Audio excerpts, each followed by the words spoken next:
আসসালামু আলাইকুম বন্ধুরা, সবাইকে স্বাগত জানাচ্ছি Subarna Nizam kitchen with Noakhali bless food ব্লগে।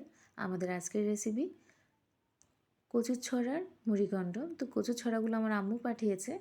কচুর ছড়াগুলো আমি সিদ্ধ করে নিলাম। এবার কচুর ছড়াগুলোর খোসা ছাড়িয়ে নেব। একটু একটু করে খোসা ছাড়িয়ে নিচ্ছি। অনেক সময় লাগছে আমার ছড়াগুলো ছাড়তে। তো এবার আমি পেঁয়াজ, টমেটো, কাঁচামরিচ, ধনেপাতা কেটে নেব। তো এগুলো ধোয়ার জন্য আমি চলে যাচ্ছি বেসিনে। এগুলো ধুয়ে নিব, তারপরে কাটবো। তো বেসিনে চলে আসলাম, এগুলো নিয়ে এবার ধুয়ে নিব।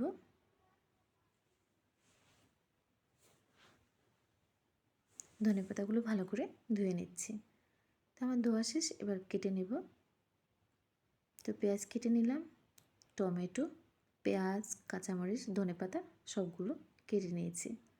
তো আমি মুড়িঘণ্ট করার জন্য তেলাপিয়া মাছের মাথা নিয়েছি। মাছের মাথাটা আমি ভালো করে ধুয়ে নিয়েছি।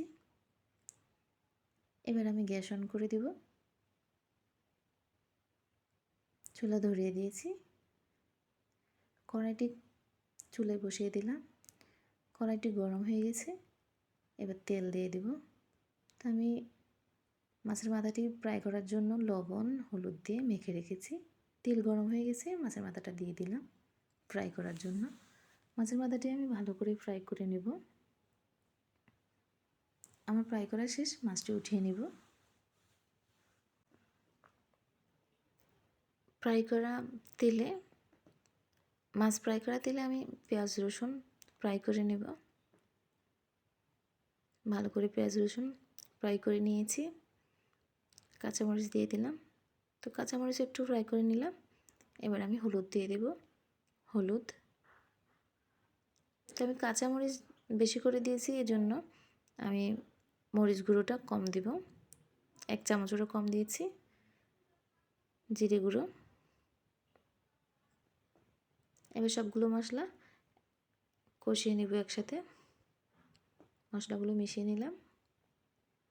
তো মশলাগুলো কষানোর জন্য আমি একটু পানি দিয়ে দেব। অল্প পরিমাণে পানি দিলাম। তো ভালো করে মশলাগুলো মিশিয়ে নেব একসাথে।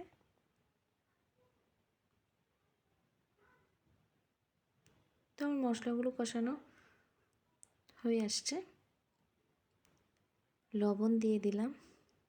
প্রথমে লবণ দিই নাই আমি। তো মশলাগুলো কষানো হয়ে গেছে, এবার আমি সিদ্ধ করে রাখা ছড়াগুলো দিয়ে দিলাম। ছড়াগুলো মশলায় মিক্স করে নিলাম। এবার আমি ফুটিয়ে রাখা গরম পানিটা দিয়ে দিব। ছড়াগুলো আগে সিদ্ধ করা ছিল, আর পানিটাও ফুটিয়ে নিলাম। তো আমি অল্প পরিমাণে পানি দিয়েছি, যেহেতু আমার ছড়াটা আগে থেকে সিদ্ধ করা। মাছের মাথাটা দিয়ে দিলাম। পানি ফুটে উঠছে, তারপরে আমি মাথাটা দিয়ে দিলাম। তো আমি এবার টমেটো দিয়ে দিব।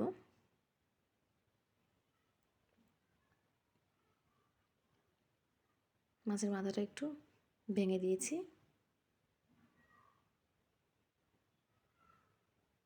অনেকক্ষণ কষানোর পরে আমার রান্নাটি হয়ে গেছে।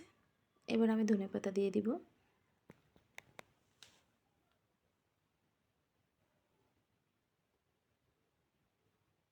ধনেপাতা দিয়ে দিলাম। ধনেপাতা দিয়ে ভালো করে মিশিয়ে নেব। কিছুক্ষণ রেখে নামিয়ে ফেলব। তো নামিয়ে ফেলতেছি। রান্নাটা হয়ে গেছে। এবার আমি ভাগার দিয়ে দিব। রান্নায় ভাগার দেওয়া হলে তরকারিটা আরও বেশি ফ্লেভার আসে আর স্বাদটাও বেড়ে যায়। তো আমি দিয়ে দিলাম ভাগার।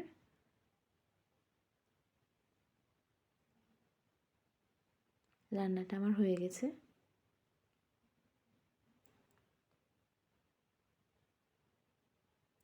তো আমার কচু ছড়ার মুড়িঘণ্ট কেমন লাগলো?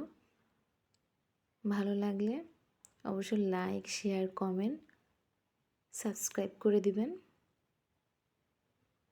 ভিডিওটি দেখার জন্য সবাইকে অসংখ্য ধন্যবাদ।